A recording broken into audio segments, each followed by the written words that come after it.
Hey guys, welcome to the next installment of the 1970 TR6 restoration. The restoration that was sold for 4 years, and it started in a shop that I used to work in for someone else, and that's where it got stowed. But now, 4 years later, the restoration continues in my own Rusty Beauties shop.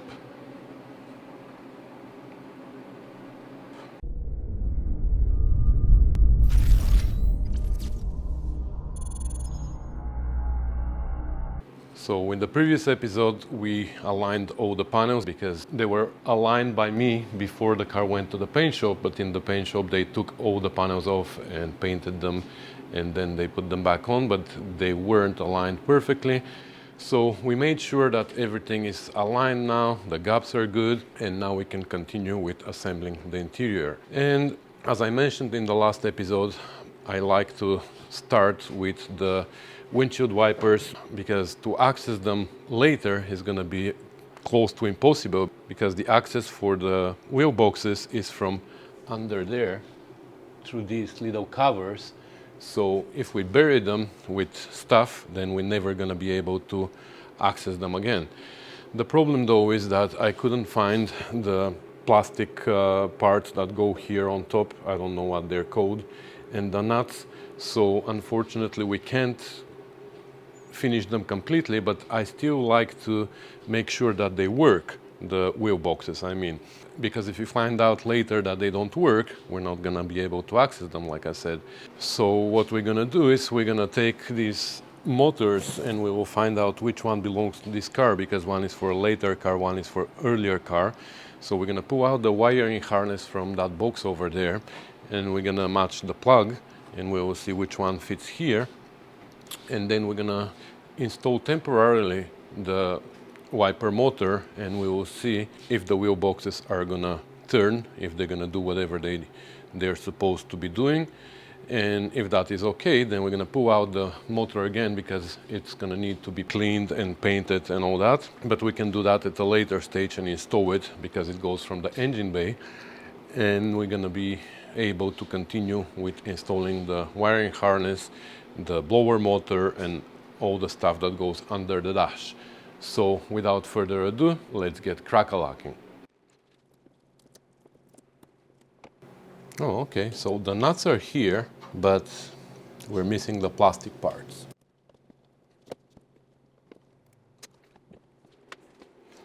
So this is the wiring harness, and it's the original wiring harness of the car, but I made sure that all the continuity is there. That was the last job actually that I did in that other shop before we stowed the restoration. So I checked all the connections according to the wiring diagram. If I have continuity from here to the other end of this wire, I found out where everything goes, and then I wrapped it. So now we just need to find the windshield wiper motor connector. That's the alternator.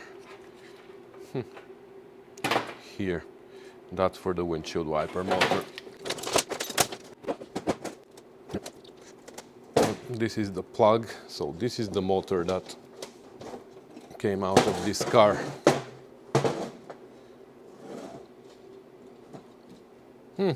Actually, this one fits as well. Why did I think that they were different? Okay, they are the same, but I believe this is the one, because this one is pretty rusty. The car wasn't so rusty. So how the wheel boxes work, they're tubes that connect the two boxes, and this cable goes through the tubes, and on the two boxes there are gears that engage with this cable, and when this cable goes back and forth, the gears turn like that. So we can just put it there and see if the two wheel boxes turn, if they make full circles, so they don't have broken teeth or anything. Okay, so this is the end of the tubing where the cable goes. I don't know if we're gonna be able to put this grommet back.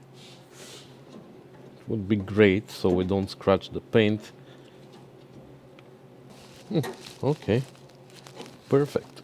So now we're gonna take the cable and we're gonna put it inside the tube and we will see if the two boxes are gonna start spinning.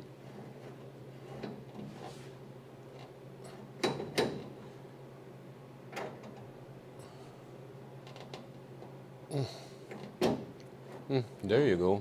This one spins. Perfect. Now let's see if the other one is gonna engage as well. There you go. Perfect. So if the cable goes back and forth, the two wheel boxes turn. Okay. Then we don't need to worry about the boxes. They're in a good shape. We don't need to take the little covers from under the dash off. This means that we can start installing parts under the dash. So the first part that we're going to install is the wiring harness. Okay, so this part is the engine bay part of the wiring harness. This goes all the way in the front to the lights. This is the alternator part here. And then this is still engine bay because this is the fuse box and the windshield wipers and stuff. And this is inside in the driver's footwell. So right here is where it goes through the bulkhead. And here we need to have a big grommet, which obviously is missing. Probably it was disintegrated, but John was smart enough to buy a kit, grommet kit, that is for the entire car, and it is divided in 3 separate bags inside. One is for the body inside, for the cockpit. One, I believe this one is for under the dash and the bulkhead, and that's the big grommet that goes on the bulkhead for the wiring harness. And then this is the one for the gas tank and all that in the boot, I believe. So we don't need these two for now. Actually, I'm wrong. This is the one. This, I'm not really sure what this one is for, but it has way too big opening for here. This is the one that goes there, and it matches also the hole on the bulkhead. I'm gonna show you later. So that's gonna be fun to fish all this through this little hole. Wow. How are we gonna even do that? One step at a time.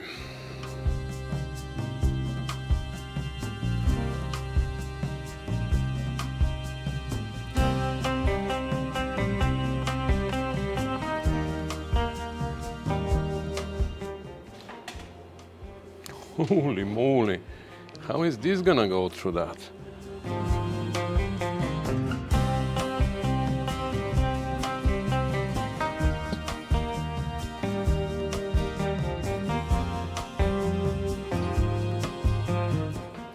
Oh my God, what about this big guy?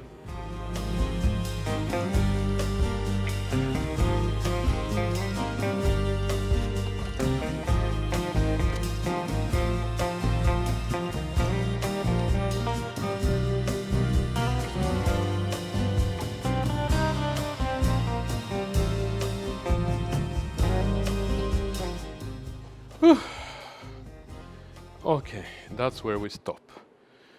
Whew. That was fun. My fingertips hurt. Okay, let's fish it through the bulkhead now. Okay, so this is the hole that we have to go through. So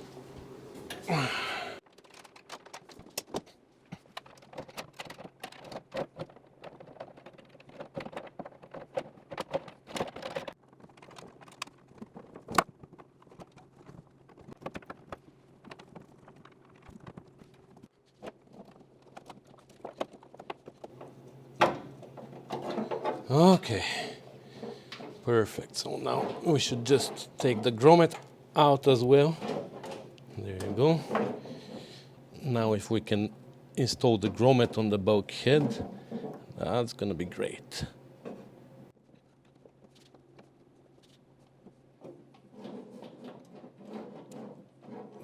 Okay, Fantastic. So I don't know where this one, I think this one goes like this here, but we're gonna bend it later. This is for all the relays and the fuse box that comes here. So we're gonna adjust that later. The other part is just gonna go down there. We're gonna find heat shrink for these little tabs. We're gonna try not to break them.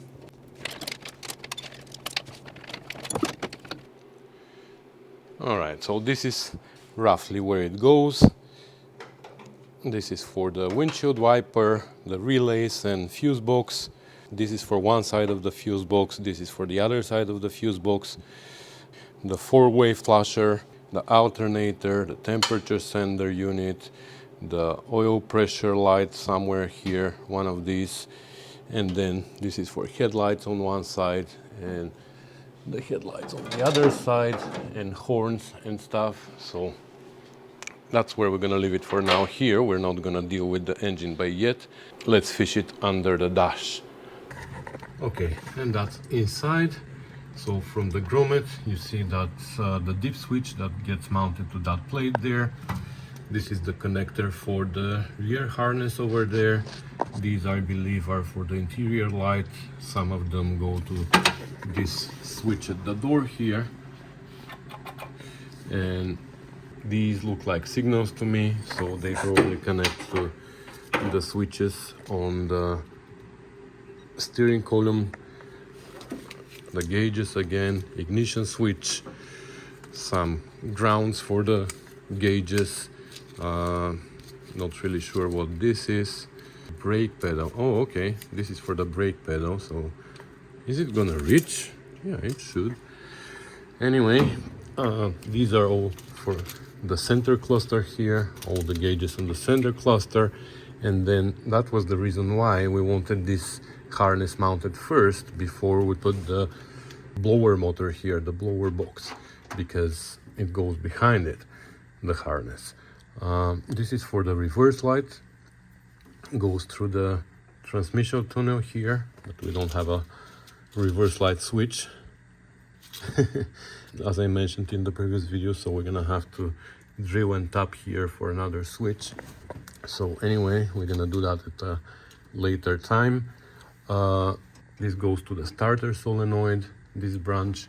There's little ground that has a tab on the bulkhead outside that needs to be connected to, and so it goes through one of these two holes, but I don't remember which one, and the other one is for the choke cable, if I'm not wrong. So I'm gonna have to go and check that. Here, this is for, I believe, for the glove box light, and this goes to another switch here on the door for the interior light. This is the flasher for the regular signals. The one outside was for the four-way signals, and this is for the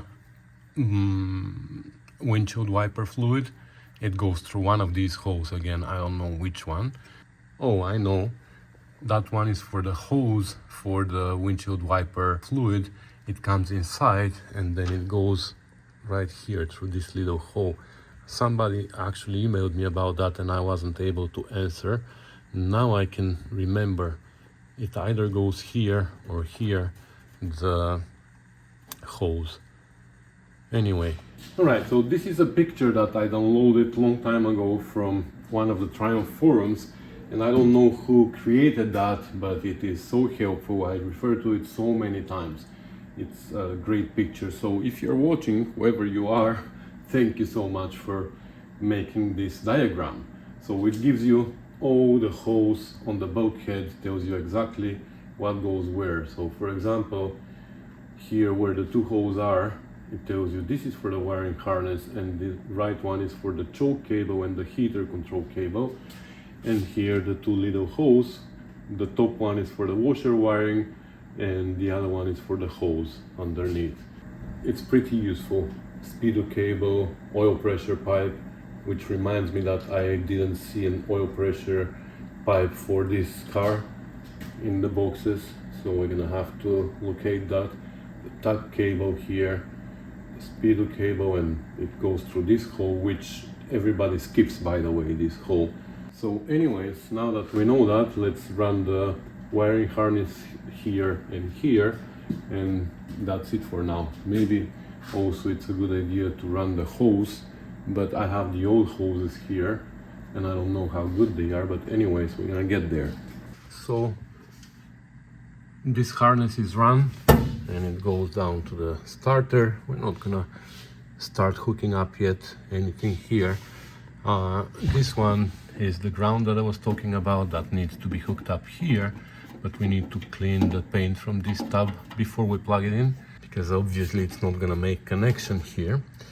Also here, this little harness came out and I put the other grommets also for the next whatever. And this is where I'm gonna stop with the engine bay. We're gonna go back inside now and we're gonna mount the box, the blower motor with these 3 bolts. It only has 3, actually 4, but let me show you.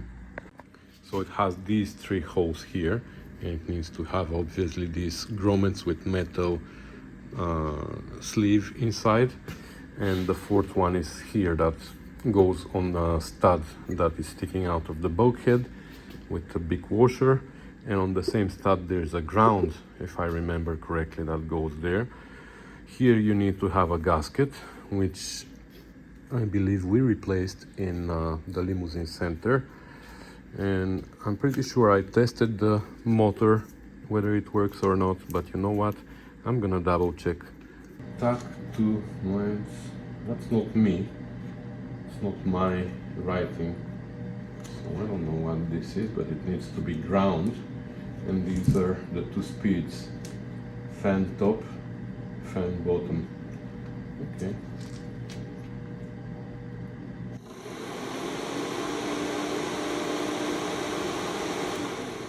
It works well. That's 2nd speed, I believe. And that's the low. Okay. So it works well. Let's install it. Alright, so it's installed and it's nice and solid. It's important to have those rubber grommets here because they prevent the vibrations to go through the entire body, as if you don't have vibrations on this body anyway. And this is the stud that I was talking about right here. This is mounted, and now you see what I'm talking about, how the wiring harness goes behind, and it is going to be pretty tricky to install. Not that I haven't taken out and put back harnesses like that without removing the blower, but it's not fun, so this is much easier now. So one more thing done. I think we should run also the tubing, because I think it goes in this hole. It actually goes in this hole up there, not in the lower one. The lower one is for the linkage that opens and closes the flap on the scuttle panel, but I'm gonna figure it out eventually. I think it goes from this hole around and goes out of that hole. So we need to have a grommet here. So you see, that was stupid of me. It was gonna be easier to install this grommet earlier. Anyway, let's look at the hoses. This is the hose, and it has these 2 tubes at the end with a T, you see. So that goes to the wheel boxes, right next to the wheel boxes. I haven't seen anywhere also the 2 jets at the end, and that's the end that goes inside and goes through the bulkhead.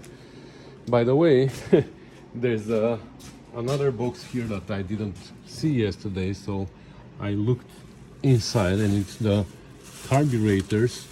These are, by the way, downdraft Webers, and inside I found also another windshield wiper motor. I told you that there might be a 3rd one, and I remember that John cleaned it, so it only needs to be painted. I don't know where the cable is, but we have 2 other cables that we can use. Anyway, it was just wanted to let you know that we found something else as well. Still missing lots of parts, but they're gonna come out of somewhere eventually. Okay, the little tube is installed here. I was able to put the grommet on and then it went out through that hole. And now, before it gets overcrowded here, I want to install these two short hoses for the heater because they're tricky, and I know that later it's gonna be really hard to install them. So we have to install this adapter on the bulkhead, but as you can see here, one of the two tubes is bent a little bit. So do you install it like this or like this? Well, there's this guy on YouTube, whatever his name is, elin, whatever his name is, Rusty Beauties, and he shows in part 18 of his 1973 restoration, he shows exactly how this goes. Of course, he installed it upside down and then he realized that it was wrong. But luckily this guy shows his mistakes as well, so people can learn from them. So obviously the bent one goes underneath, so it comes out a little bit this way, so this hose can go around. And of course we have to use a gasket here, which comes with the grommet kit. Okay, so the hoses are mounted. You see the configuration. These come in a green hose set.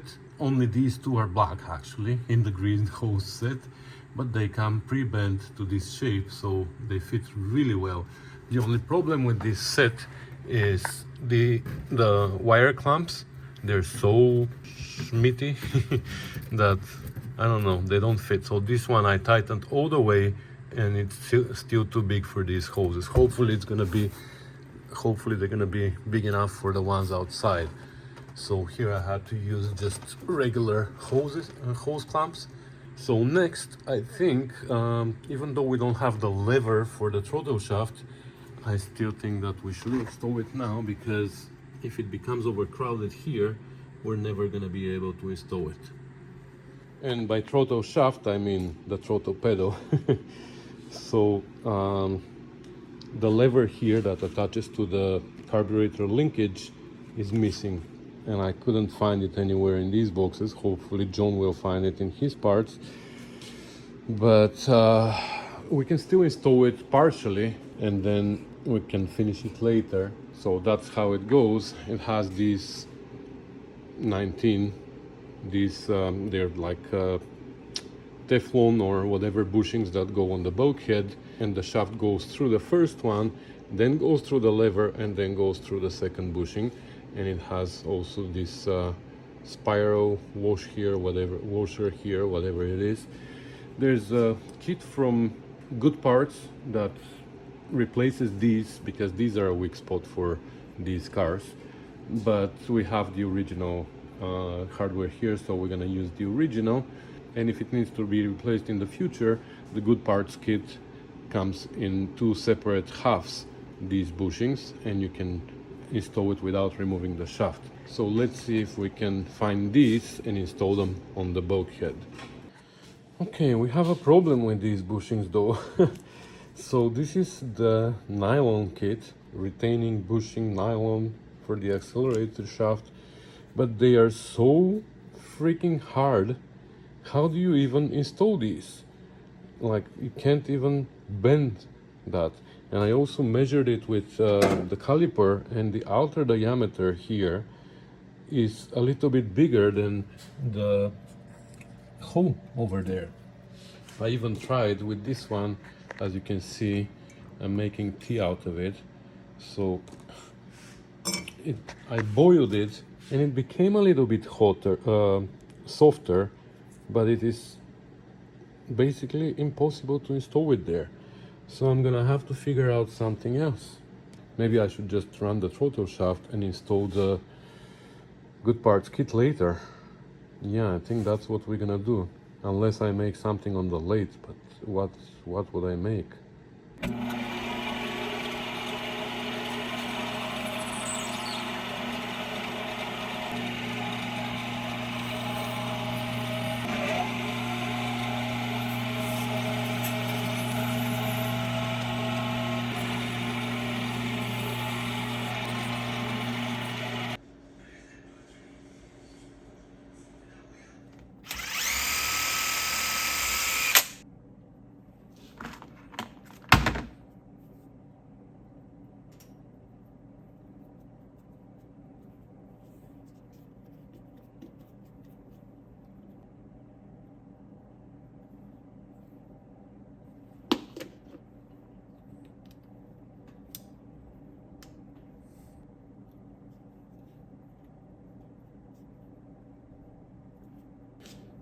All right, I hope that's gonna work.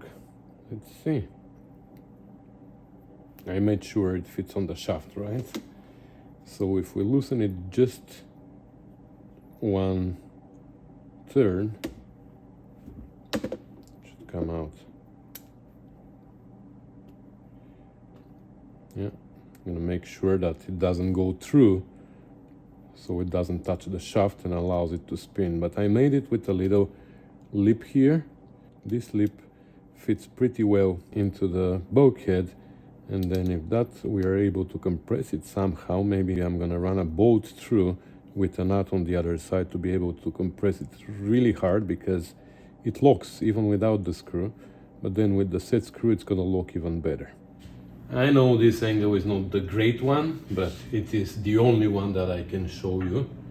So this fits here, and it kind of snaps in place, you see?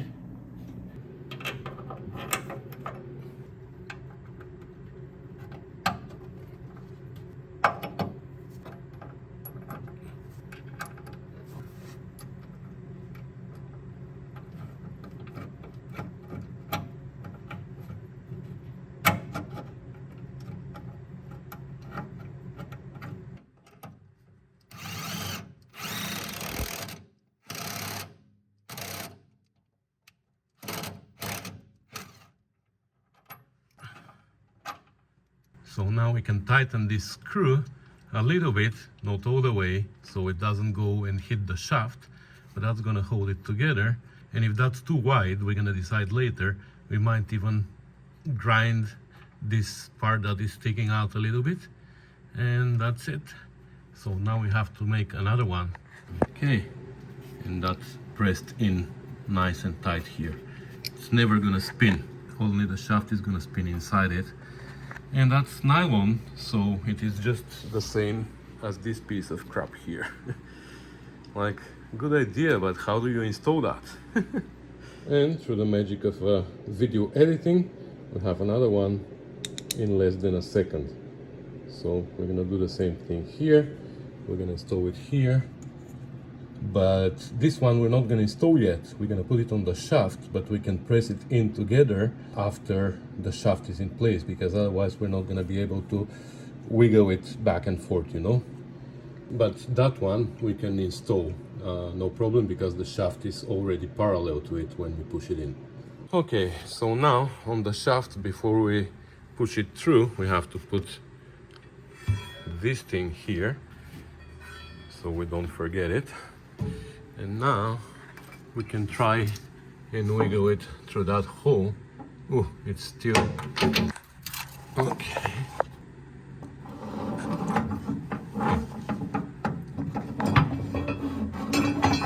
Now we shouldn't forget our other bushing. Gonna go like this, and now we can push it through the other one. It's nice and tight, so actually I'm gonna push it from inside. There you go.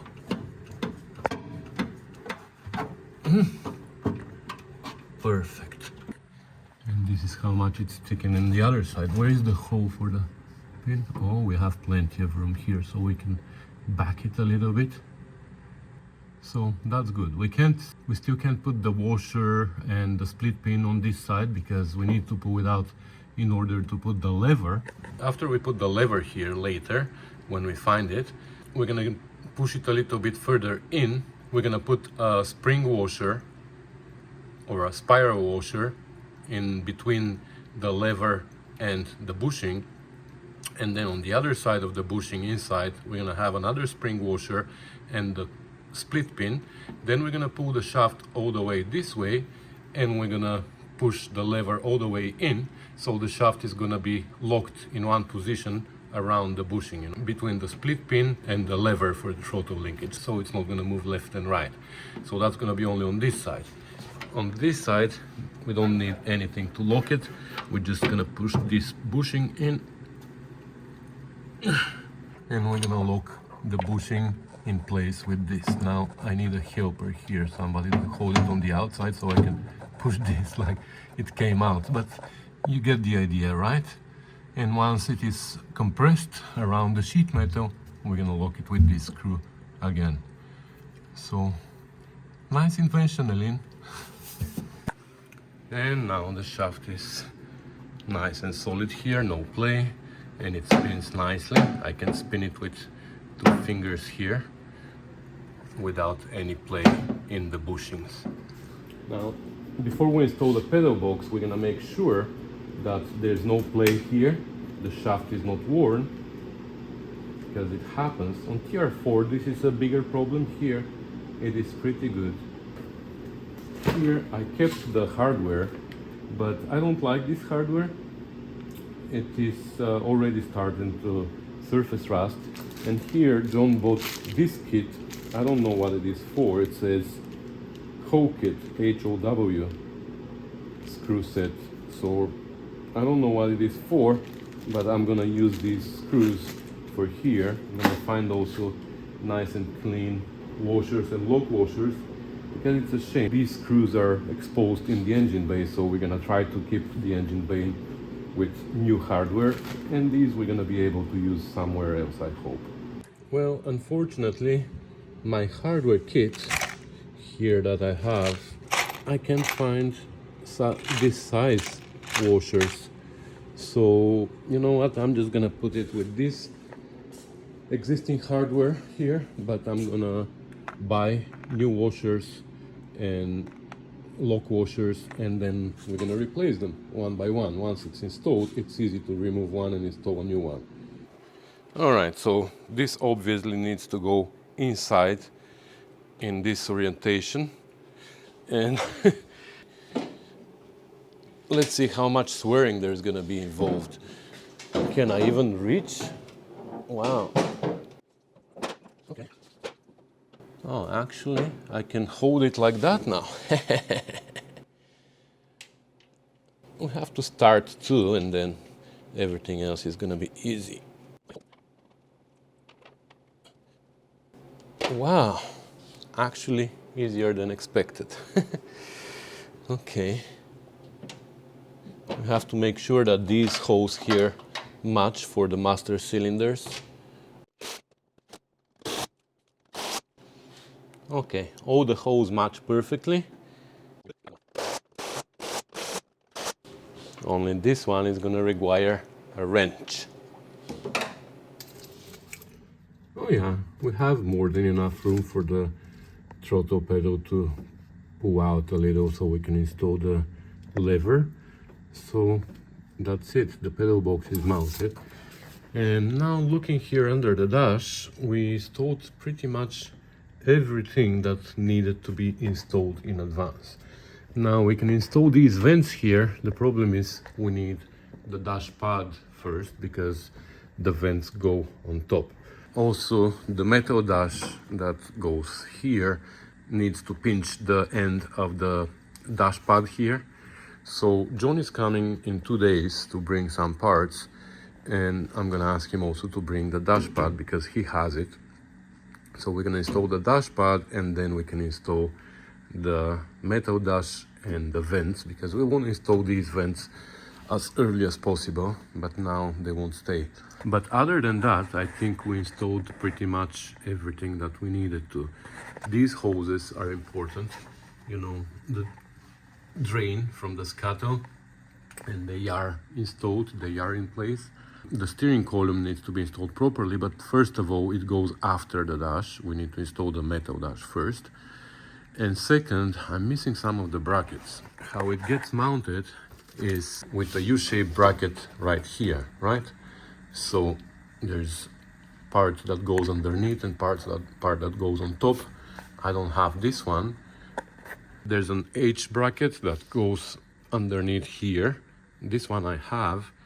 But then on the metal dash here, there's another mounting point, and I have the bottom. Let me show you. Now it's upside down, but this is the bottom here, you see? But I'm missing the top part for this bracket. And I have this pad and there was something else. This spring that goes over the steering column and gets pinched inside this bracket. So I have this, but I don't have the top that goes on top and the rear one that pinches the thing. The ignition switch has its bracket, it's wired to this, but why are we missing this? I don't know. I have the feeling that this might be in the paint shop. If I remember correctly, when I sent it to the paint shop, I built some structure here to hold the steering wheel like this. And now it comes back from the paint shop without this structure because they took it apart there. So I don't know what we're gonna do with that. But anyways, I think for now we can stop with installing stuff under the dash until we get the dash pad, and in the meantime I can take this apart and clean it and paint it, because I don't think it's been cleaned and painted. So my memory is wrong. I thought it was painted, but that was probably the 1974 TR6 that we had for a while hanging. So that's what I'm gonna do. I'm gonna take this out, I'm gonna clean it and paint it properly. We're gonna paint the motor so we can install it as well. This is the bracket for the wiper motor. I found it in the boxes with this rubber. The rubber is corroded, but well, it can be replaced later. If John wants to replace it, he can replace it later. I can put it on my shopping list, but yeah, we'll see. We have mounting kit that John bought for this motor. So we're gonna pass the assembling for a while and get some parts ready for assembling for when John brings a little bit more parts. And hopefully he can find these brackets for the steering column. I went through all the boxes one more time and through the ones in my storage. Nope, I don't have those. So I think we have more than enough material now for one video. So I'm gonna end it here and I'm gonna do all that preparation on my own. And in the next video, we're gonna continue with the assembling. Deal? Deal. All right, guys. So thanks for watching, commenting, subscribing, and sharing, and supporting me. I haven't said that in a while, so I'm gonna say it again.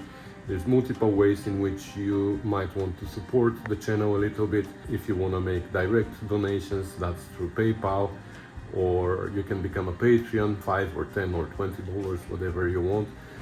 Or you can even go to the store, to the online store under the video and buy some merchandise. That's also a help for me, and that's going to be really appreciated. And I've said that multiple times before, but I'm going to repeat it again. Supporting the channel doesn't buy you anything. It is just a way for you to say thank you, Elin, for your videos, for the effort you put in editing those videos. Because I don't need support for the work that I do. That I'm paid for. I need a little bit of support for the time that I spend on the computer editing those videos, because for that time I'm paid a little bit by YouTube, but it's not a lot. So all the Patreons and the people who donate money, that goes towards these hours that I put in editing videos. So if you like my videos and you find them helpful and you want to say thank you, Elin, for them, that's a great way to do so. So anyways, it's not easy for me to say those things, but I need to say them every once in a while because it is my time, and it's not a little bit of time, it's a lot of time that I spend there that I could spend in the garage and actually get paid for that. So if I get paid by people who are appreciating my videos, that's gonna give me the possibility to sit even more on the computer and edit more videos or make them a little bit more entertaining, because when I decide to spend a little bit more time on a particular video, then I put some effects and some fun into the video. Sometimes they're very dry, right? That's when I don't have time editing. I just put all the clips together and they are educational and informational videos, but not entertaining so much. So anyways, I'm rambling, guys. Thanks for watching. I'll see you in the next one. Bye.